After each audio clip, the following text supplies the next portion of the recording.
ओम नमः पार्वती पतये हर हर महादेव हर। श्री काशी खंड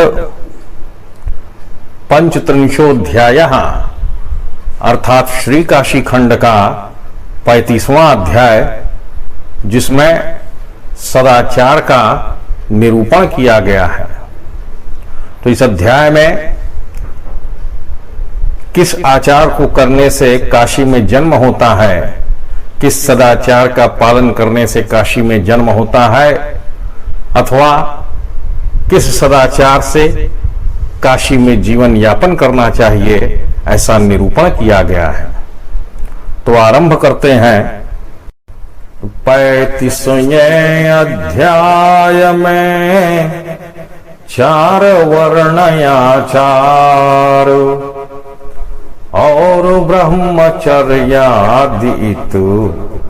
आश्रम 4 प्रकार।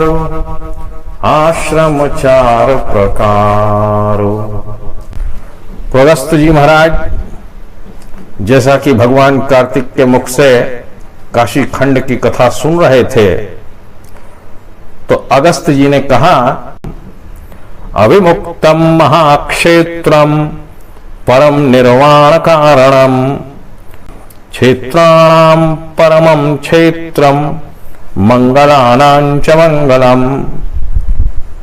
अगस्त जी कहने लगे कि अविमुक्त क्षेत्र तो परम निर्वाण का कारण है, समस्त क्षेत्रों में परम क्षेत्र है और समग्र मंगलों का भी मंगल स्वरूप है।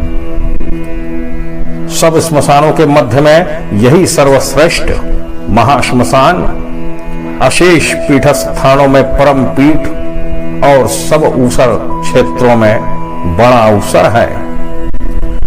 तो इसे इस महाश्मशान क्यों कहा जाता है कि यहाँ पंच महाभूत भी आकर विश्राम करने लगते हैं, पंचभूत भी लीन हो जाते हैं। आकाश, जल, पृथ्वी, वायु, अग्नि, ये पंच महाभूत, आकाश आदि पंच महाभूत भी यहाँ लीन हो जाते हैं, इसलिए इसको महाश्मशान कहा जाता है। तो अगस्त जी महाराज कहते हैं कि स्मशानों के मध्य में यही सर्वश्रेष्ठ महाश्मशान, अशेष पीठ स्थानों में परम पीठ और सब ऊसर क्षेत्रों में बड़ा ऊसर क्षेत्र है, जहां पर फिर कभी भी कर्म बीज उपजता नहीं है, उसको ऊसर क्षेत्र कहते हैं।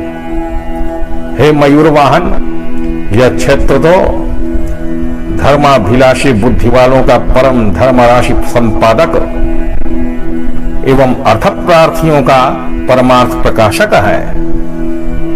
यह कामी लोगों का कामोत्पादक, मोक्षगण का मोक्षदाता है। आपके कथन में जहां ही सुनो वहां ही यह क्षेत्र परम मोक्षप्रद सुनाई पड़ता है। हे गौरी हृदय नंदन, इस अविमुक्त क्षेत्र के एक देश वर्तनी ज्ञानवापी की उत्तम कथा सुनकर मैं यही मानता हूं कि काशी के मध्य में अणुप्रमाण भी जो भूमि है, अब देखिए कि काशी के मध्य में अणुप्रमाण जो भूमि है, अगस्त जी महाराज कह रहे हैं कि काशी क्षेत्र में अणुप्रमाण जो दिखाई ना दे, बहुत ध्यान से देखने से अणु के आकार का वो मिट्टी का कण, काशी के मध्य में अणु प्रमाण भी जो भूमि है वह मुक्ति सिद्धि के लिए सर्वोत्तम ही है। मुक्ति से शून्य तो कोई स्थान ही नहीं है। इतनी बड़ी काशी में अणु प्रमाण भी जो भूमि है वह भी मुक्ति देने के लिए महान है। इस अखिल महीतल में कितने तीर्थ नहीं पड़े हैं, परंतु उन सबों में काशी की धूलि कणा की भी तुल्यता कहां है। कियंति संत तीर्थानी ने क्षोणितले खिले परम काशी रजो मात्र तुला साम्यम कतेष्वपि। समुद्र को आनंदित करने वाली कितनी ही नदियां पड़ी हैं, परंतु काशी में गंगा की समानता कौन कर सकती है। हे षणमुख, इस पृथ्वी पर कितने ही मुक्ति क्षेत्र वर्तमान हैं, परंतु मेरी समझ में वे सब अविमुक्त क्षेत्र के कोटि अंश की भी योग्यता नहीं रखते। कियन्ति सन्ति नो भूम्यां मोक्ष क्षेत्राणि षण्मुखा परम मन्ये विमुक्तस्य कोट्यम शोपि न तेष्वः। गंगा विश्वेश्वरः काशी जागर्ति तृतीयन्यतः तत्र नैः श्रेय श्री लक्ष्मी लभ्यते चित्रमत्र किम। जहां पर साक्षात गंगा विश्वेश्वर, जहां पर साक्षात गंगा विश्वनाथ एवं काशी ये तीनों ही जागरूक हो रहे हैं, वहां पर यदि मोक्ष लक्ष्मी का लाभ हो जाए तो इस विषय में आश्चर्य ही क्या है। हे स्कंद, मनुष्यगण विशेषतः कलयुग में अत्यंत चंचल इंद्रिय ऐसे लोग इस मूर्ति त्रयी को कैसे अवश्य प्राप्त कर सकते हैं। कलयुग में अत्यंत चंचल इंद्रिय ऐसे लोग इस मूर्ति त्रयी, जहां पर गंगा विश्वनाथ और काशी ये तीनों मूर्ति जहां पर एक साथ विराजमान हैं, इस स्थान को कैसे अवश्य प्राप्त कर सकते हैं। कलयुग में तादृश तपस्या कहाँ है, अथच तादृश योगाभ्यास ही कहाँ होता है, एवं वैसा व्रत अथवा दान ही कहाँ बन पड़ता है, तब कलयुग में मोक्ष कैसे प्राप्त हो सकता है। हे षडानन स्कंद, बिना तपस्या, बिना योगाभ्यास, बिना व्रत और बिना दान के आपने काशी में मोक्ष की प्राप्ति को कहा है। तो हे कार्तिकेय, कौन कौन से आचार करने से काशी प्राप्त हो सकती है, आप उन्हें कहें। मैं तो यही मानता हूं कि बिना सदाचार के कभी मनोरथ सिद्ध नहीं होते। आचार ही परम धर्म और आचार ही महातपश्चर्या है, क्योंकि आचार से आयुष्य की वृद्धि होती है एवं आचार ही से पापों का क्षय हो जाता है। आचारः परमो धर्म आचारः परम तपः आचारात् वर्धते आयुर्राचारात् पाप संक्षयः। अतएव हे षडवदन, प्रथमतः आचार ही को वर्णन कीजिए, जैसा कि देवदेव ने आपके आगे कहा था। भगवान शंकर ने जिस प्रकार वह आपके आगे कहा था, तदनुसार आप भी कीर्तन करें। तो स्कंद भगवान बोले कि मित्रा वरुण व्याख्यामि सदाचारम सताम हिताम यदा चरण नरो नित्यम सर्वान कामानवाप्नुयात्।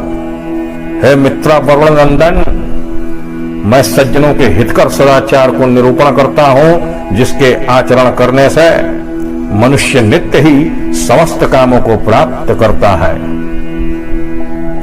तो स्थावर अर्थात वृक्ष, कृमि अर्थात चींटी आदि जो बिना हड्डी के होते हैं, जलचर, मछली आदि, पक्षी, पशु एवं मनुष्य, ये सभी यथाक्रम पूर्व से उत्तरोत्तर अधिक धार्मिक होते हैं। अर्थात वृक्ष से धार्मिक चींटी इत्यादि होती हैं जिन्हें हड्डी नहीं होता। चींटियों से धार्मिक जलचर, मछली आदि जीव होते हैं, और मछली आदि जलचर जीवों से अधिक धर्म पक्षियों में होता है, और पक्षियों से अधिक धर्म पशुओं में होता है, एवं पशुओं से अधिक धार्मिक मनुष्य होते हैं। इनमें भी देवतागण अधिक धार्मिक होते हैं। इन सबों में क्रमानुसार एक से दूसरे सहस्र अंश से अर्थात 1000 गुना ज्यादा धार्मिक ये क्रम से हैं। परंतु ये सब महाभाग मुक्ति पर्यंत समान आश्रय वाले हैं। हे मुने, स्वेदज, अंडज, उद्भिज एवं जरायुज इन चतुर्विध भूतों में चेष्टाशील प्राणीगण अति उत्तम हैं। उन प्राणियों से भी समस्त बुद्धिशाली जीव श्रेष्ठ होते हैं। उन ज्ञानवान जीवों में मनुष्य सर्वश्रेष्ठ है। मनुष्यों में भी ब्राह्मण लोग सर्वोत्तम हैं। ब्राह्मणों में भी विद्वान गण प्रधान हैं, एवं विद्वान लोगों में भी शास्त्र विहित, व्यापारों में निश्चित बुद्धि वाले लोग भी श्रेष्ठतम होते हैं। निश्चित बुद्धि के लोगों में भी तदनुसार कर्म करने वाले ही उत्तम हैं, एवं कर्मकर्ताओं में भी ब्रह्मनिष्ठ लोग ही सबसे श्रेष्ठ हैं। हे कुंभज, त्रैलोक्य में उन लोगों का पूजनीय कोई भी नहीं है। ज्ञानमय, तप एवं ब्रह्म विद्या के अविशेषता से वे लोग स्वयं परस्पर के अर्चक होते हैं, क्योंकि ब्रह्मा ने ब्राह्मण ही को समस्त भूतों का प्रभु बनाया है। अतएव ब्राह्मण ही जगत में स्थित समस्त वस्तु पाने के योग्य होता है, दूसरा कोई भी कहीं नहीं, परंतु सदाचारी ब्राह्मण ही सर्वाधिकारी होता है। आचारच्युत अर्थात आचार से हीन ब्राह्मण कदापि उस योग्य नहीं हो सकता। अतः ब्राह्मण को सर्वदैव आचारशील होना उचित है। हे मुने, विद्वान लोग राग द्वेष से रहित होकर जिस कर्म का अनुष्ठान करते हैं, पंडित गण उसी को धर्म का मूल सदाचार कहते हैं। लक्षणों से हीन मनुष्य भी डाह को छोड़कर श्रद्धा पूर्वक यदि पूर्ण रीति से आचार में तत्पर हो गए तो वह अवश्य ही शतवर्ष पर्यंत आयुष्य लाभ करता है। मनुष्य आलस्य रहित होकर अपने अपने कर्मों में श्रुति स्मृति के कथित पुण्य के कारण सदाचार का सेवन करें, क्योंकि दुराचारी पुरुष लोक में निंदनीय, सदा रोगों से ग्रस्त, कम आयु वाला और बड़ा दुखभागी होता है। त्याज्यम कर्म पराधीनम कार्यमात्मवशम सदा दुखी यतः पराधीनः सदैवात्मवशः सुखी। सदैव पराधीन कर्म का त्याग और स्वाधीन कर्म का करना ही उचित होता है। जो दूसरे के अधीन कर्म हो उसको त्याग देना चाहिए, जो स्वयं कर सके ऐसे स्वाधीन कर्म का करना ही उचित होता है, क्योंकि पराधीन सर्वदा दुखी और स्वाधीन सुखी रहता है। उसमें भी जिस कर्म के करने में अंतरात्मा प्रसन्न होती है वही करना चाहिए और उसके विपरीत कर्म को कभी नहीं करना चाहिए। ये नियम ही धर्म के प्रथम सर्वस्व कहे गए हैं, इसलिए धर्माभिलाषी को उन्हीं पर प्रयत्न कर्तव्य है। सत्य, क्षमा, सिधाई, ध्यान, अक्रूरता, अहिंसन, इंद्रियों का दमन, प्रसन्नता, मधुरता और कोमलता, ये ही 10 यम कहे गए हैं। शौच, स्नान, तपदान, मौन, यज्ञ, अध्ययन, व्रत, उपवास और उपस्थान आदि इंद्रियों का संयम, ये ही 10 विध नियम कहलाते हैं। काम, क्रोध, लोभ, मोह, मद और मत्सर, इन 6 शत्रुओं को जीतकर सर्वत्र विजयी हो गए। पर पीड़ा से परांगमुख होकर धीरे धीरे बल्मीक के श्रृंग के समान परलोक के सहायी धर्म का संचय करता रहना चाहिए, क्योंकि परलोक में तो एकमात्र धर्म ही सहायक होता है। पिता, माता, पुत्र, भ्राता, पत्नी एवं बंधुजन प्रभृति तथा हाथी, घोड़ा, घर इत्यादि परिच्छद वर्ग कोई भी यहाँ सहायता नहीं देता। प्राणी अकेला ही उत्पन्न होता है और अकेला ही मरता है, अकेला ही पुण्य को भोगता है एवं अकेला ही पाप को भी भोगता रहता है। जायते चैकलः प्राणी पम्रिये ततथैकलः एकलः सुकृतम भुंक्ते भुंक्ते दुष्कृतम एकलः। तो मृतक शरीर को पृथ्वी पर लकड़ी और ढेले के समान फेंककर बंधुजन फिर जाते हैं।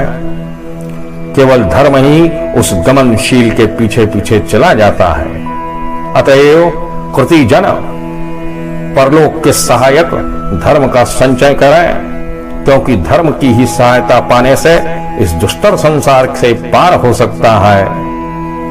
बुद्धिमान जन अधर्मों का संबंध छोड़कर सर्वदा उत्तमों ही से संबंध करें, इसी प्रकार से अपने कुल की उत्कर्षता प्राप्त करें। उत्तमों में संबंध करने एवं नीचों का संबंध त्यागने ही से ब्राह्मण श्रेष्ठ हो जाता है और इसके विरुद्ध आचरण करने से शुद्धता को प्राप्त होता है। अध्ययनहीन, अध्ययन न करने वाला, सदाचार का पालन न करने वाला, आलसी और अभक्ष्य भोजी जो ब्राह्मणों को नहीं भोजन करना चाहिए, ऐसे भोज को खाने वाला ब्राह्मण को मृत्यु पीड़ित करती है। इन सब कारणों से द्विज को यत्न पूर्वक नित्य ही सदाचार का अभ्यास करना चाहिए, क्योंकि तीर्थगण भी सदाचारी लोगों के समागम की अभिलाषा करते रहते हैं। जितने भी तीर्थ हैं वे सदाचारी लोगों की ही अभिलाषा करते हैं। रात्रि के अंतिम प्रहर का अर्धभाग 4 घड़ी रात शेष रहते ब्रह्म समय कहा जाता है। प्राज्ञजन सर्वदैव उसी काल में उठकर अपना हित चिंतन करें। निद्रा का परित्याग कर प्रथम तो गणेश का स्मरण करें, फिर अंबिका के सहित महेश्वर, लक्ष्मी के सहित नारायण, ब्रह्माणी के समेत ब्रह्मा का स्मरण करना चाहिए। गजास्यं संस्मरेदादौ तत ईशं सहाम्बया श्रीरंगम श्री समेतंतु ब्रह्मण्या कमलोद्भवाम।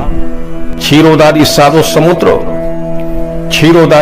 समुद्र, मानस इत्यादि सरोवर, नंदन आदि वन, कामधेनु प्रभृति धेनु, गायें, कल्प वृक्ष आदि वृक्ष, स्वर्ण आदि धातु, उर्वशी प्रभृति दिव्य स्त्री, गरुड़ आदि पक्षी, शेषनाग आदि सर्प, ऐरावत इत्यादि गज, उच्चैश्रवा प्रभृति अश्व, कौस्तुभ आदि शुभमणि, अरुंधति प्रभृति पतिव्रता रमणी, नैमिषादिक अरण्य, काशी इत्यादि पुरी, विश्वेश्वर आदि लिंग, ऋग प्रभृति चारों वेद, गायत्री इत्यादि मंत्र, सनकादि योगी गण, प्रणवादि महाबीज, नारद आदि वैष्णव, बाणासुर प्रभृति शिव भक्त, प्रहलाद आदि दृढ़व्रत, दधीच आदि उदार साता, हरिश्चंद्र इत्यादि भूपति और समग्र तीर्थों से परमोत्तम माता के चरण युगल का स्मरण करना चाहिए। प्रसन्न चित्त होकर पिता एवं गुरुजन का हृदय में ध्यान करें। इसके अनंतर आवश्यक मल त्याग आदि करने को नैऋत्य कोण की ओर चले जाए। ग्राम से 100 धनुष और नगर से 400 धनुष पग की दूरी पर, अर्थात गांव से 100 कदम की दूरी पर और नगर से 400 कदम की दूरी पर जाना चाहिए। वहां पर तृणों से भूभाग को ढांपकर सिर को वस्त्र से बांध लेवे, दाहिने कान पर जनेऊ चढ़ाए, मौन होकर दिन में और दोनों संध्याओं में उत्तर मुख एवं रात्रि में दक्षिण मुख बैठकर मलमूत्र का त्याग करना चाहिए। खड़ा रहकर जल में ब्राह्मण, गौ, अग्नि और वायु के सम्मुख होकर जोते हुए खेत में एवं गली में बैठने उठने के स्थान में मलमूत्र का त्याग न करें। दिशा के भागों को, तारा चक्र को, आकाश मंडल को एवं मल को न देखे, निवृत्त होकर अनंतर बाएं हाथ से शिश्न पकड़कर सावधानता पूर्वक वहां से उठे। फिर जंतु और कंकरी के सहित एवं मूषक और न्योर की खोदी हुई तथा शौच से उच्छिष्ट मृत्तिका को छोड़कर शुद्ध मिट्टी को लेकर उसे एक बार शिश्न में, बीच बीच में जल से धोकर 5 बार गुद में, 10 बार बाएं हाथ में, फिर दोनों हाथों में 7 बार, एक बार दोनों पैरों में और फिर 3 बार दोनों हाथों में मिट्टी लगाकर धोकर वे इस प्रकार से गृहस्थ जब तक दुर्गंध और मिट्टी के लेपन का क्षय न हो जावे शौच करता रहे। ब्रह्मचारी आदि तीनों आश्रमी यथाक्रम द्विगुण शौच करें, अर्थात गृहस्थ का दूना ब्रह्मचारी करे, ब्रह्मचारी का दूना वानप्रस्थ करे और उसका भी दूना सन्यासी शौच करे, अर्थात हाथ पैर को धोए। यह शौच दिन का कहा गया है और रात्रि में इसका आधा ही शौच करना चाहिए। रोग अवस्था में उसका भी आधा ही शौच करे, चौर आदि से बाधित पथ में उसका भी आधा करे। स्त्री लोगों का शौच आधा ही है। स्वस्थ अवस्था में न्यून न करना चाहिए। जो मनुष्य भाव से दुष्ट है वह चाहे समस्त नदियों के जल से, मट्टी की ढेर से और गोबर से, इनके समूह से आपाद मस्तक से शौच करता रहे परंतु कभी शुद्ध नहीं हो सकता। शौच क्रिया में उदय आंवला के फल इतनी मट्टी ग्रहण करनी चाहिए और यही परिमाण समस्त आहुति और चांद्रायण व्रत के ग्रासों का भी जानना चाहिए। इसके अनंतर भूसा, अंगार, अस्थि और भस्म आदि से रहित पवित्र भूमि पर पूर्व अथवा उत्तर मुख बैठकर अच्छी रीति से कुल्ला करें।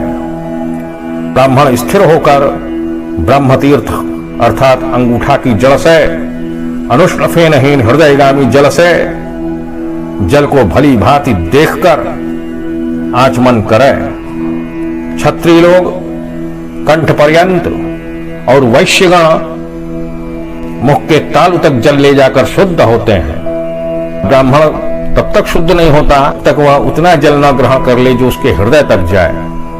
क्षत्रिय लोग कंठ पर्यंत जल जाने पर शुद्ध हो जाते हैं, कंठ पर्यंत जल के पहुंचने पर शुद्ध हो जाते हैं, और वैश्यगण तालुओं में जल पहुंचने पर शुद्ध हो जाते हैं। एवं स्त्री और शूद्र मुख में जल लगाने से ही पवित्र हो जाते हैं। मस्तक और कंठ को ढांपकर जल में सूखा वस्त्र पहनकर शिखा को खोले किंवा बिना दोनों पैर धोए जो आचमन करता है वह आचमन करने पर भी अशुद्ध ही रहता है। 3 बार जल पीकर तदंतर इस रीति से छिद्रों को विशोधित करे। अंगुष्ठ के मूल देश से ओष्ठ को और अधर के 2-2 बार स्पर्श करे। उसके पश्चात बुद्धिमान जन तर्जनी, मध्यमा और अनामिका इन तीनों अंगुलियों के द्वारा फिर मुख को स्पर्श करे एवं तर्जनी और अंगूठा के अग्रभाग से नासिका के दोनों रंध्रों को बारंबार स्वच्छ करे। फिर अंगूठा और अनामिका के अग्रभाग से 2-4 बार दोनों आंखें और दोनों कानों को स्पर्श करे। अनंतर कनिष्ठा और अंगुष्ठ के कोर से नाभिरंध को स्पर्श करना चाहिए। पश्चात दक्षिण हाथ के तल से छाती को छूकर समस्त अंगुलियों के द्वारा मस्तक एवं अंगुलियों के अग्रभाग से दोनों कंधों का स्पर्श करें। सर्वत्र स्पर्श करने में हाथ में जल लगा लेना चाहिए। गली रथ समूह से चलने पर, स्नान, भोजन और जलपान करने पर और शुभ कर्मों के प्रारंभ में 1 बार आचमन करके फिर से आचमन करना चाहिए। सोकर उठने पर, वस्त्र पहनकर, कोई अमांगलिक वस्तु देखकर अथवा भूल से किसी अपवित्र वस्तु को स्पर्श करके 2 बार आचमन करने से शुद्ध हो जाता है। इस प्रकार से आचमन विधि को समाप्त करके मुख के विशुद्धि निमित्त दतवन लेवें, क्योंकि आचमन करने पर भी दंत धावन न करने से शुद्ध नहीं हो सकता। प्रतिपदा, अमावास्या, षष्ठी व नवमी तिथियों में एवं रविवार को दांतों में लकड़ी की दतवन लगाने से 7 पुरुष कुल दग्ध हो जाता है। 7 पुरुष कुल दग्ध हो जाता है। इस निषिद्ध दिनों में अथवा जब कहीं दतवन न मिले तो 12 कुल्ला करके मुख को शुद्ध करना चाहिए। दतवन कानी उंगली के अग्रभाग सिमोटी छिलका के सहित वर्ण रहित कोमल सार्ध अर्थात आधी फाड़ी न हो, 12 अंगुल की हो अथवा 12.5 अंगुल की लंबी होनी चाहिए। इस दतवन से क्षत्रिय आदि अन्य सब वर्णों की दतवन यथाक्रम 1-1 अंगुल छोटी होनी चाहिए। आम, आमड़ा, आंवला, कक्कोल, खैर, शमी, चिचिड़ा, खरजूरी, लसोड़ा, खंभारी, अखरोट, खरनी, नारंगी एवं कसैले, कड़ुए, कटैले और दुधैले वृक्षों की दतवन उत्तम है। पश्चात धनुष के ऐसी टेढ़ी अच्छी जीभ छोलनी बनाकर करे। अन्न भोजन करने के लिए निर्मलता प्राप्त करके स्थिर पंक्ति से दृढ़ हो रहो, क्योंकि राजा सोम जिस वनस्पति में आ गए हैं वही मेरे मुख को यश और भाग्य के द्वारा पहुंच देवेंगे। हे वनस्पते, तुम हम लोगों को आयु, बल, कीर्ति, तेज, प्रजा, पशु, धन, ब्रह्म प्रज्ञा अर्थात ब्रह्म बुद्धि और मेधा प्रदान करो। इन अर्थ वाले दोनों मंत्रों को पाठ कर जो कोई दतवन करता है उस पर वनस्पति में स्थित सोम नित्य ही प्रसन्न होता है। आयुर्बलम यशो वर्चः प्रजा पशुवसूनि च ब्रह्म प्रज्ञांच मेधांच तन्नो देहि वनस्पते। इन अर्थ वाले दोनों मंत्रों का पाठ कर जो कोई दत्वन करता है उस पर वनस्पति में स्थित सोम नित्य ही प्रसन्न होता है। मुख के बासी हो जाने से मनुष्य अपवित्र हो जाता है, अतएव शुद्ध होने के लिए प्रयत्न पूर्वक दंत धावन करना चाहिए, दांतों को धोना चाहिए। उपवास में भी दंत धावन, अंजन, गंध, अलंकार, उत्तम वस्त्र, पुष्पमाला और अनुलेपन दूषित नहीं है। तदंतर दंत धावन करके प्रातः काल की संध्या कर डाले और विशेष करके तो शुद्ध तीर्थ में प्रातः स्नान करके तभी संध्या करें, क्योंकि प्रातः काल स्नान करने से सदा मलिन यह जर्जर शरीर जो रात दिन नवोच्छेदों से मल स्रवता ही रहता है वो शुद्ध हो जाता है। प्रातः स्नान लोगों के उत्साह, बुद्धि, सौभाग्य रूप संपत्ति एवं मन की प्रसन्नता का मुख्य हेतु होने से ही प्रशंसित होता है, क्योंकि मनुष्य निद्राधीन होकर पसीना और लार इत्यादि के द्वारा आर्द्र हो जाता है, अतः परम प्रातः स्नान करने ही से मंत्र, स्तोत्र और जपादि करने का अधिकारी हो सकता है। प्रातः काल अरुणोदय होने की बेला पर स्नान प्रजापत्य व्रत के समान कहा जाता है एवं यह स्नान महापापों का विघातक है। प्रातः स्नान पाप, दरिद्रता, ग्लानि, अपवित्रता और दुस्वप्न का विनाशक एवं तुष्टि और पुष्टि का दायक होता है। प्रातः स्नायी ऐसे जन को कभी दोषगण आक्रमण नहीं कर सकते। प्रातः स्नान से दृष्ट और अदृष्ट दोनों ही फल प्राप्त होते हैं, इसलिए प्रातः स्नान अवश्य करना चाहिए। भगवान स्कंद जी कहते हैं कि हे कलशोद्भव, अगस्त मुनि, प्रसंगवश मैं स्नान की विधि भी वर्णन करता हूं। कारण यह है कि विधि पूर्वक स्नान साधारण स्नान से 100 गुना उत्तम कहा गया है।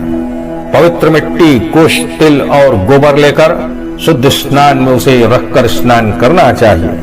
प्रथमतः कुश ग्रहण और शिखा बंधन करके जल के मध्य में प्रवेश करे, फिर ऊरुहि इत्यादि मंत्र को पढ़ता हुआ चारों ओर जल लेकर वेष्टित करे। फिर जल के आमंत्रण करने के लिए जेते शतम इत्यादि मंत्र को जपे।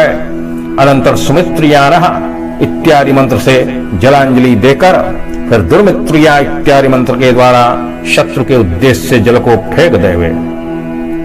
इसके पीछे इदम विष्णु इत्यादि मंत्र को पढ़ता हुआ सर्वांग में मिट्टी को लगावे। एक बार मिट्टी से मस्तक को प्रक्षालित करके 2 बार नाभि के ऊपरी भाग, 3 बार नाभि के नीचे एवं 6 बार दोनों पांवों को विशोधित करे। फिर आपो अस्मान इत्यादि मंत्र को जपता हुआ प्रवाह की ओर मुख करके डुबकी लगावे। अनंतर उदिदाभ्या शुचि इत्यादि मंत्र का उच्चारण करता हुआ जल में से ऊपर निकल करके मानस्तोक इत्यादि मंत्र को जप कर समस्त देह में गोबर का लेपन करे। अनंतर इमं में वरुण इत्यादि तथा तत्वा जामी इत्यादि एवं तन्नः इत्यादि तथा सत्कन्नः इत्यादि अथ च उदुत्तमम् इत्यादि, फिर धामनो धामना इत्यादि तथा मामो मौखधीहि इत्यादि एवं यदा हुरज्ञा इत्यादि, पुनः मुंचन्तुमा इत्यादि, पश्चात अवभृत इत्यादि। इन सब अवदैवत जिनके देवता जल हैं मंत्रों के द्वारा आत्माभिषेक करना कहा गया है। इसके अनंतर कृति ब्राह्मण, प्रणव महाव्यारती एवं गायत्री के द्वारा अपने को पवित्र करे। आपो हिष्टा इत्यादि प्रत्येक 3 ऋचाएं पावन कही गई हैं, अतएव इनसे भी अभिषेक करना चाहिए।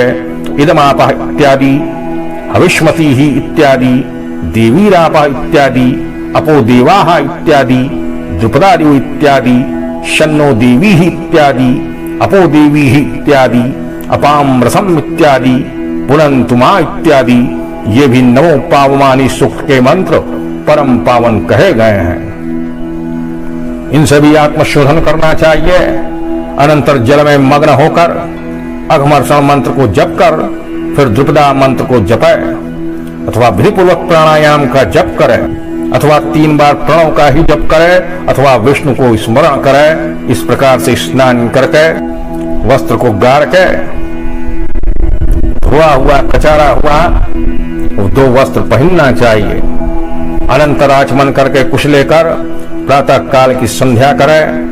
विशेष करके जो ब्राह्मण संध्या की उपासना नहीं करता वह जीते जीव तो शूद्र के समान और मरने पर निश्चय कुक्कुर होता है। संध्याहीन जन सर्वदा शुद्ध एवं समस्त कर्मों के अयोग्य ही रहता है। वह जो कुछ अन्य कर्म करता है उसका वह फलभागी कदापि नहीं होता।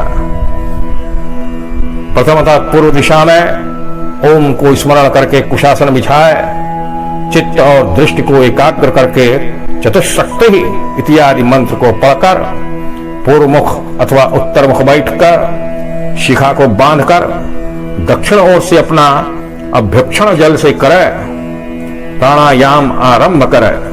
सप्तव्यारति शिरो मंत्र और 10 प्रणव सहित गायत्री का 3 बार जप करे, पूरक कुंभक और रेचक साधे। इसी का नाम प्राणायाम कहा जाता है।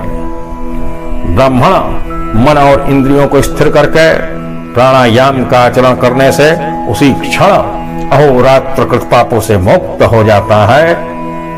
जो कोई मन को संयत करके 10 या 12 प्राणायाम करता है उसे बड़ी तपस्या करने का फल प्राप्त हो जाता है। 1 मास भर प्रतिदिन 16 प्राणायाम यदि किए जाएं तो वे भ्रूण हत्या करने वाले को भी पवित्र कर सकते हैं। जैसे अग्नि में तपाने से पार्थिव धातुओं का मल दग्ध हो जाता है, वैसे ही प्राणायाम करने से इंद्रियकृत समस्त दोष भस्म हो जाते हैं। एक ब्राह्मण को विधिपूर्वक भोजन कराने से जो पुण्य प्राप्त होता है, श्रद्धा पूर्वक 12 प्राणायाम करने से भी वही फल प्राप्त हो जाता है। वेदादिक समस्त वाक्य स्वरूप ही प्रणव में प्रतिष्ठित है। अतएव वेद जापक जन सर्वदा उसी वेदादि के प्रणव का अभ्यास करे। प्रणव सप्तव्यारिति और त्रिपदा गायत्री के जप में जो सदा तत्पर रहता है उसे कहीं भी भय उत्पन्न नहीं होता। हे घटयों ने, प्रणव ही पर ब्रह्म, प्राणायाम ही परम तप है और गायत्री की अपेक्षा दूसरा कोई भी मंत्र परम पावन नहीं है। एकाक्षरम परम ब्रह्म प्राणायाम परम तपः, गायत्र्यास्तु परम नास्ति पावनम कलशोद्भव। कर्मणा मनसा वाचा यद्रात्रौ कुरुते तदहम् उत्तिष्ठन् पूर्व संध्यायाम प्राणायामैर्विशोधयेत्।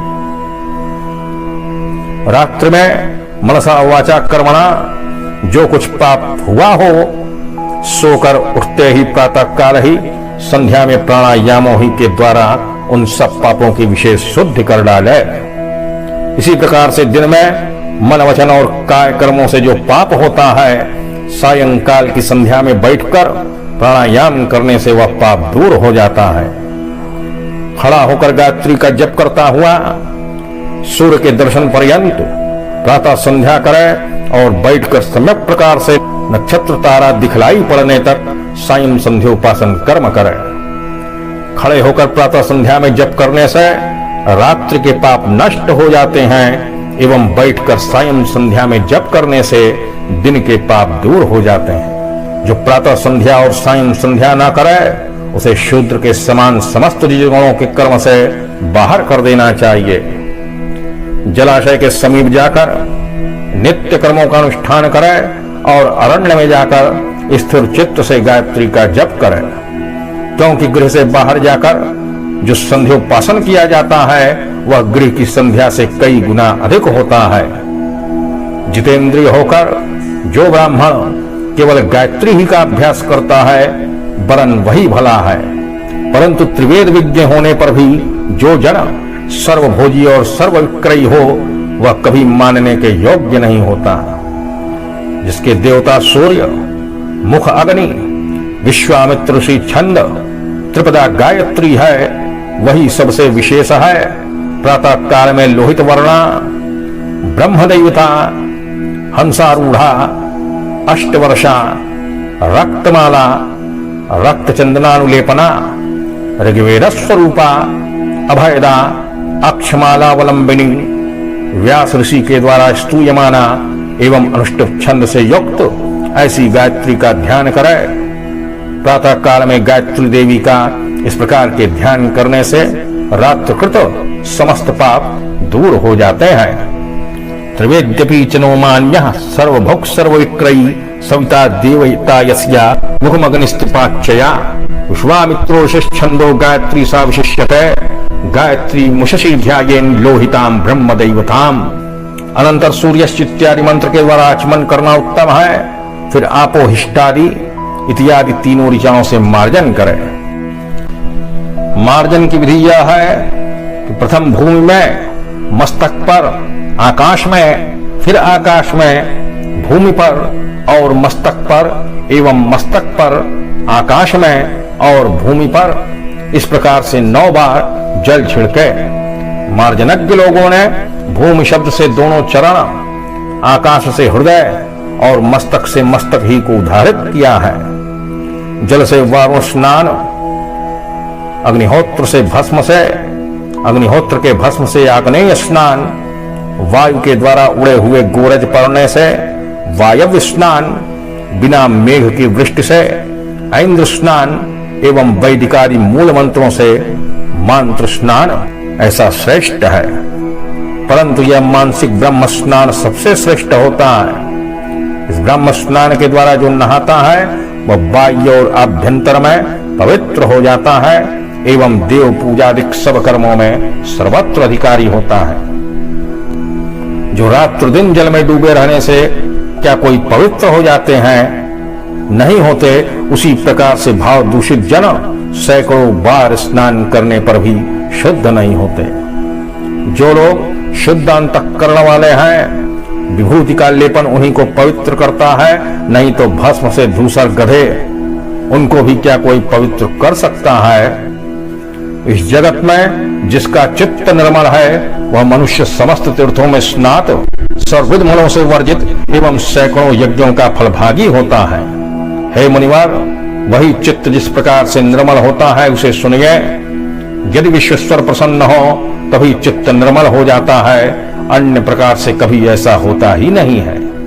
अतएव अंतःकरण की विशुद्धि के सिद्ध्यर्थ काशीनाथ के शरण का आश्रय कराए, क्योंकि उनके आश्रय से सकल मनोगत मल नियत रूप से क्षय हो जाते हैं। विश्वेश्वर के परम अनुग्रह से मनुष्य मानसिक मलों के संपूर्ण रूप से क्षीण हो जाने पर इस शरीर को त्याग कर पर ब्रह्म मोक्ष को प्राप्त करता है। केवल सदाचार ही मनुष्य के प्रति विश्वेश्वर के उस अनुग्रह का कारण होता है। अतएव श्रुति स्मृति कथित उसी सदाचार का आचरण करना सर्वथा उचित है। अनंतर विधिज्ञ जन दुर्दा मंत्र को जप हाथ में जल लेकर ऋतंच इत्यादि मंत्र के द्वारा अघमर्षण कराए। जो विद्वान जल में डूबकर 3 बार अघमर्षण का जप कराए तो उसे अश्वमेध यज्ञ के अभ्यर्थ स्नान का जो पुण्य होता है निश्चय ही वह प्राप्त हो जाता है। चाहे जल में हो अथवा स्थल ही पर हो, जो कोई अघमर्षण को जपता है उसकी पाप राशि सूर्य के उदय होने पर अंधकार के समान विनाश को प्राप्त हो जाती है। कोई कोई आचार्य अंतश्चरसी मंत्र को जप कर द्विजाचमन करें ऐसा उपदेश करते हैं, परंतु दूसरे आचार्य शाखा भेद से आचमन की व्यवस्था करते हैं। इसके अनंतर शिरो मंत्र से हीन प्रणववादी महाव्यारथियों के सहित गायत्री का जप करता हुआ खड़ा होकर 3 बार जलांजलि देवे। वह जलांजलि वज्रोदक है। सूर्य के शत्रु मंदेह नामक राक्षस गण वज्र से आहत शैल किनाई उससे प्रलय को प्राप्त हो जाते हैं। जो द्विज सूर्यदेव के सहायतार्थ मंदेह राक्षसों के नाश होने के लिए 3 अंजलि जल नहीं देता तो वह स्वयं मंदेह हो जाता है। प्रातः काल जब लोग सूर्य नारायण का दर्शन न होवे तब लोग खड़ा होकर गायत्री को जपता रहे एवं सायंकाल में भी तारों के दर्शन पर्यंत बैठ कर जप करे। निज हिताकांक्षी द्विज कभी काल लोप न होने देवे। सुतरां सूर्य के अर्धोदय और अर्धास्त के समय वज्रोदक अर्घ दे देवे। संध्या का काल बीत जाने पर विधि पूर्वक की गई संध्या वंध्या निफल हो जाती है। इसका यही दृष्टांत है कि जैसे वंध्या स्त्री का मैथुन होता है, संध्या का काल बीत जाने पर विधि पूर्वक भी की गई संध्या वंध्या होती है। द्विज लोग वाम हस्त में जल लेकर जिस संध्या को करते हैं उसे वृषली जानना चाहिए। उसके द्वारा राक्षस गणों ही को हर्ष प्राप्त होता है। उद्वयम इत्यादि, वृत्तम इत्यादि, चित्रं देवानाम इत्यादि एवं तक्षुः इत्यादि सूर्य के ये चारों उपस्थान के मंत्र सिद्धिप्रद हैं। सूर्य के उपस्थान में 100 बार, 100 बार अथवा 10 बार गायत्री का जप करना सर्वथा उचित है। इनमें 100 जप सर्वोत्तम, 100 जप मध्यम एवं 10 बार का जप अधम है। जो ब्राह्मण इनमें से किसी प्रकार का गायत्री जप करता है वह पापों में कभी नहीं पड़ता। इसके पीछे विभ्राट इत्यादि अनुपवाक या पुरुष सूक्त किंवा शिव संकल्प अथवा ब्राह्मण मंडल का जप करे। ये सब उपस्थान मंत्र सूर्य नारायण के परम प्रीतिकर हैं। फिर वेदोक्त अथवा आगमोक्त मंत्रों को पढ़ता हुआ रक्त, चंदन, नक्षत्र, पुष्प और कुश सहित जल के द्वारा सूर्य को अर्घ देवे। जिस किसी ने सूर्य की पूजा की वह त्रैलोक्य का पूजन कर चुका। सूर्यदेव पूजित होकर पूजकों को पुत्र, पशु, धन और आयुष्य देते हैं एवं उन लोगों के रोगों को हरते हैं और सब कामनाओं को पूर्ण कर देते हैं। यही सूर्यदेव रुद्र हैं, यही विष्णु हैं और यही हिरण्यगर्भ ब्रह्मा हैं। यही दिवाकर त्रय स्वरूप हैं। केवल एक सूर्य ही के संतोष से ब्रह्मा, विष्णु, महेश, इंद्रादि समस्त देवता, मरीचि प्रभृति महर्षि, मनवादिक मनुष्य और सोमपा इत्यादि पितृगण संतुष्ट हो जाते हैं। इस रीति से सूर्य का पूजन करके तब तर्पण आरंभ करना चाहिए। ब्राह्मण दक्षिण हाथ से 9 या 7 या 5 अग्रभाग युक्त समूल अच्छिन्न टूटा न हो एवं गर्भ शून्य कुशों को लेकर बायां हाथ लगाते हुए दाहिने हाथ से षड्विनायक ब्रह्मादिक समस्त देवगण तथा मरीच इत्यादि मुनियों को तृप्यंतु इस पद का उच्चारण करता हुआ चंदन, नगरू, कस्तूरी और सुगंधित पुष्पों के सहित पवित्र जल से तर्पण करे। अनंतर निवीति होकर यज्ञोपवीत को कंठ में करके दोनों हाथों के और दोनों अंगूठों के मध्य में कोमल कुशों को धारण करके सनकादिक मनुष्यों का जवयुक्त जल से तर्पण करे। फिर प्राचीन आवीति होकर यज्ञोपवीत को दक्षिण कंधे पर रख करके उसमें वाम हस्त डालकर दोहरे हुए अर्थात मोटक कुश को हाथ में लेकर तिलमिश्रित जल से कप विवाह अनल प्रभृति दिव्य पितरों का तर्पण करे। श्रेयोर्थी ब्राह्मण रविवार, शुक्रवार, त्रयोदशी, सप्तमी, रात्रिकाल और दोनों संध्याओं में कभी तिल से तर्पण न करे। यदि चेत करना हो तो शुक्ल तिलों से ही करे। फिर वह कृति द्विज चतुर्दश यमों का नाम ले लेकर तर्पण करे। अनंतर वाग्यत और कुछ न बोलकर बायां जानो पातित करके सहस्र अपने गोत्रोच्चारण को करता हुआ पितृतीर्थ से पितरों का तर्पण करे। तर्पण में देवगण 1-1 अंजलि, सनकादि ऋषिगण 2-2 अंजलि, पितृगण 3-3 अंजलि एवं स्त्रीगण 1-1 अंजलि जल की आकांक्षा रखते हैं। अंगुलियों के अग्रभाग में देव तीर्थ, अंगुलियों के जड़ में ऋषि तीर्थ, अंगुष्ठ के मूल में ब्रह्म तीर्थ, हस्ततल के मध्य में प्रजापति तीर्थ एवं अंगुष्ठ और तर्जनी के मध्य भाग में पितृ तीर्थ निर्दिष्ट किया गया है। विद्वान जन नवों ऋचाओं का उच्चारण करता हुआ पितृ तर्पण का विधान करे। उदीरताम इत्यादि, अंगिरसा इत्यादि, आयुंतना इत्यादि, ऊर्जम बहंती इत्यादि, पितृभ्या इत्यादि, जे चेह पितरा इत्यादि एवं मधुपाता इत्यादि में 3 ऋचा, इन नवों ऋचाओं को पढ़कर नमो वहा पितरहा मंत्र को पढ़ता हुआ भूतल में जल गिरावे।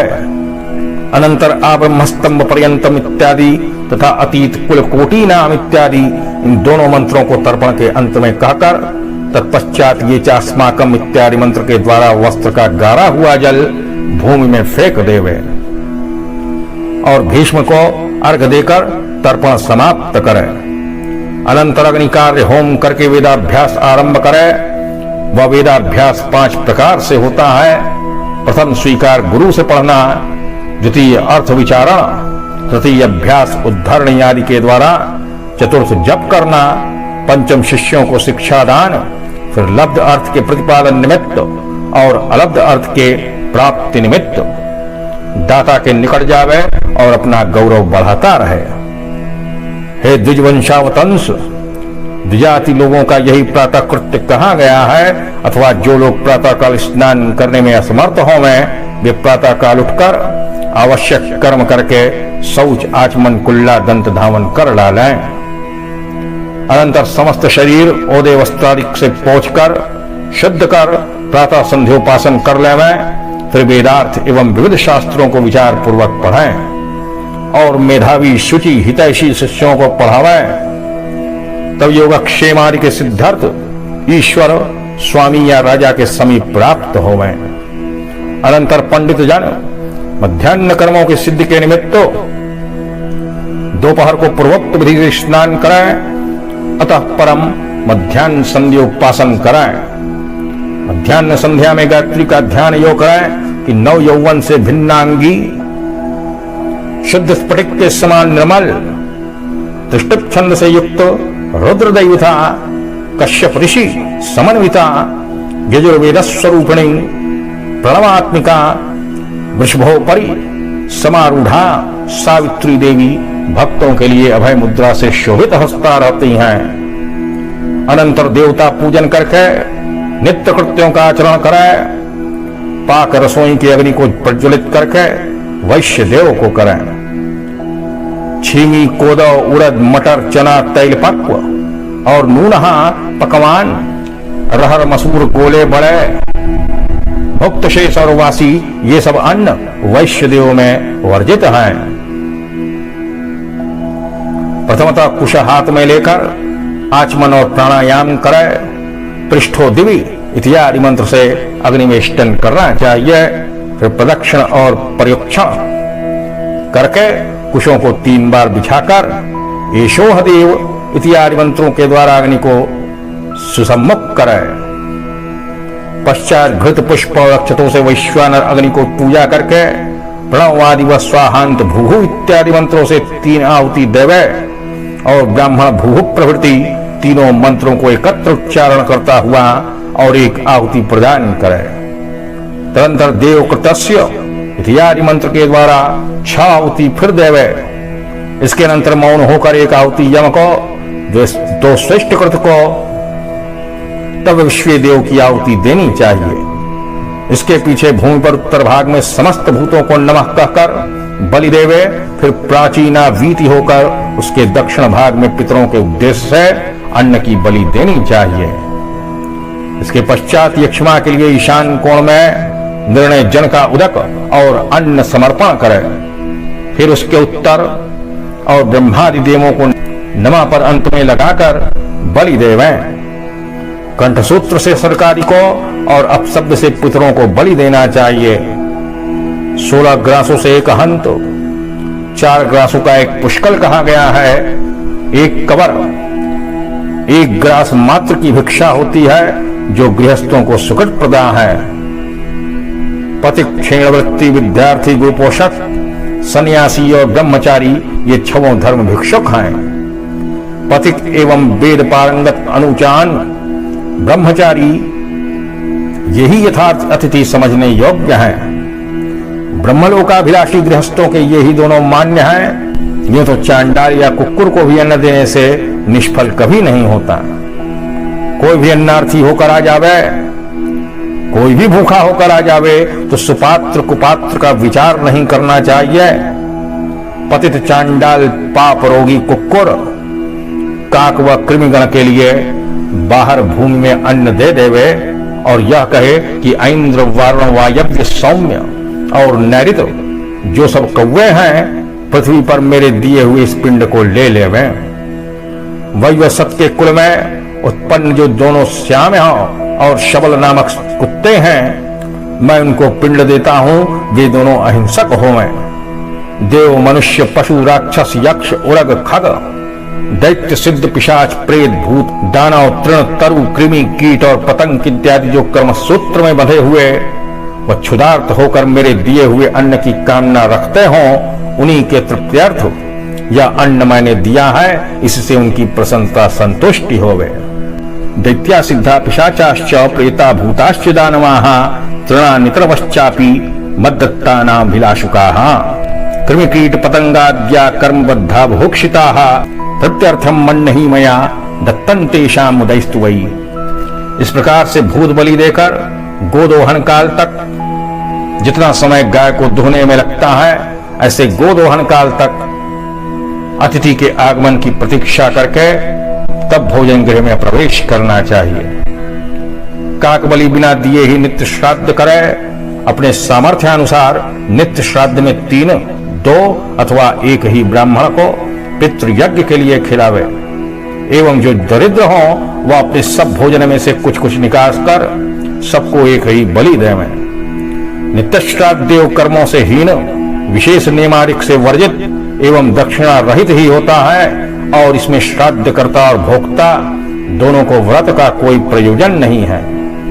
इस प्रकार से स्वस्थ बुद्धि और अनातुर होकर पितृयज्ञ को समाप्त करके प्रशस्त आसन पर बैठकर शोभन गंध और माला धारण करके शुद्ध 2 वस्त्र ओढ़कर और पहनकर पूर्व मुख या उत्तर मुख होकर प्रसन्न चित्त से श्राद्ध शेष भोजन कर बच्चों के साथ आहार करें।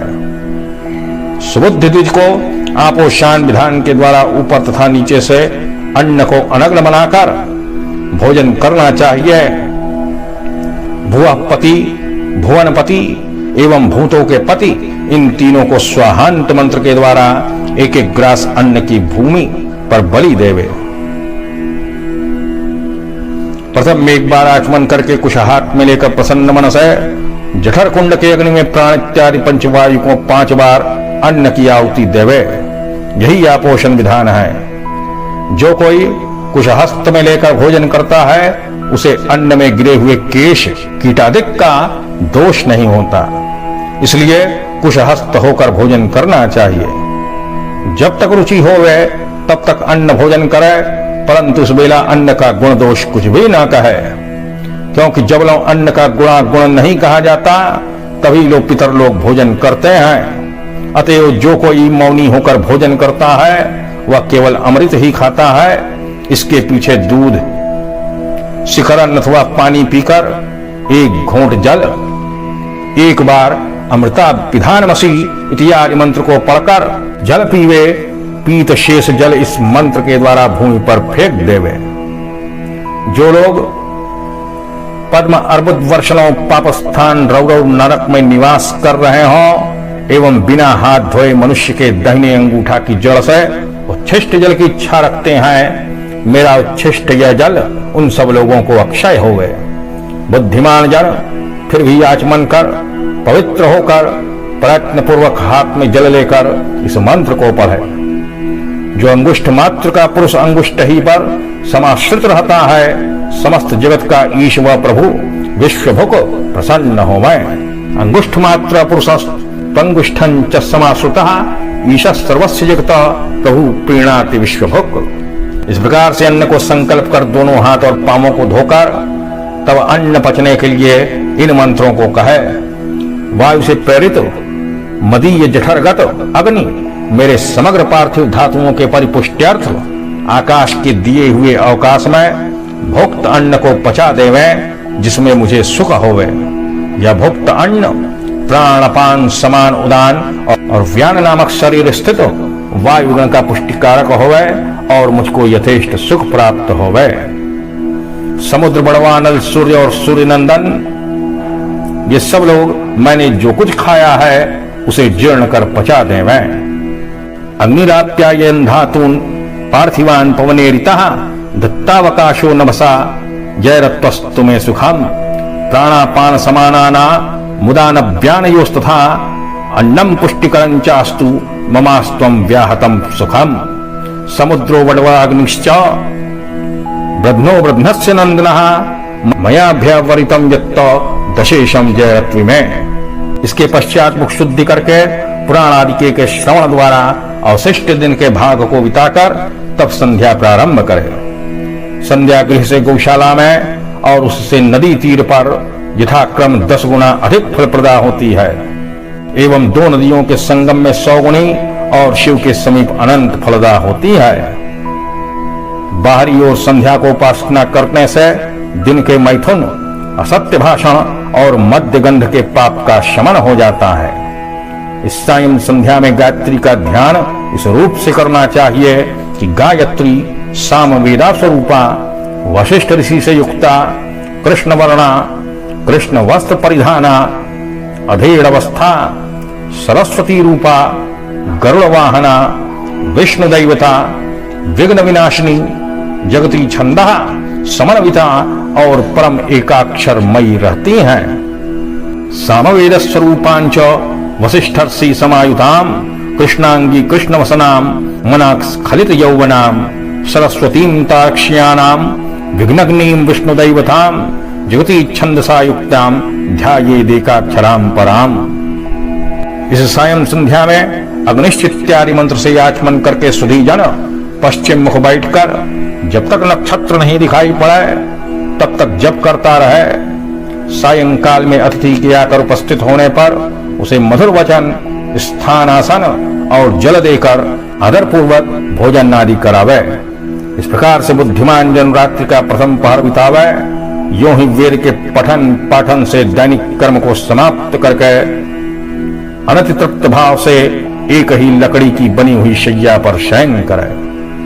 तो कार्तिक भगवान कहते हैं कि मैंने प्रसंगवश इस नित्य कर्म की विधि को संक्षेप से तुमसे कहा है। हे अगस्त्य मुनि, इस रीति से आचरण करने वाला ब्राह्मण कभी भी विनष्ट नहीं होता। नित्य कृत्य सब द्विजान के, धर्म ग्रंथ निचोर, सदाचार बरने सकलो, धर्म वृक्ष की सोर, धर्म वृक्ष की सोर। श्री स्कंद पुराणे चतुर्थे काशी खंडे पूर्वार्धे भाषायाम सदाचार निरूपणाम श्री सांब सदाशिव काशी विश्वेश्वरार्पणमस्तु। नमः पार्वती पतये, हर हर महादेव हर। इस प्रकार से श्री काशी खंड का 35वां अध्याय, जो अभी तक के सभी अध्यायों में सबसे ज्यादा श्लोक है, जिसमें यह अध्याय पूर्ण हुआ। और इस काशी खंड के ग्रंथ को पूर्ण करने के लिए इस अध्याय को यहां कहा गया है। जो भी बुद्धिमान जन इसका श्रवण करेंगे उनको यह ज्ञान हो जाएगा कि प्राचीन काल में द्विजगण किस प्रकार से अपनी दिनचर्या को नित्य साधते रहते थे। तो भगवान विश्वनाथ का मन में ध्यान करें। अगले 36वें अध्याय में ब्रह्मचारी का सदाचार वर्णन है। ऐसे 3 अध्याय काशी खंड में सदाचार से संबंधित हैं। इनके बाद राजा दिवोदास और अविमुक्तेश्वर का वर्णन आएगा। तो यह सदाचार काशी खंड को पूर्ण करने के लिए यहाँ अत्यंत आवश्यक था, इसलिए इस 35वें अध्याय को यहाँ कहा गया है। तब तक भगवान विश्वनाथ का ध्यान करें। ओम नमः शिवाय।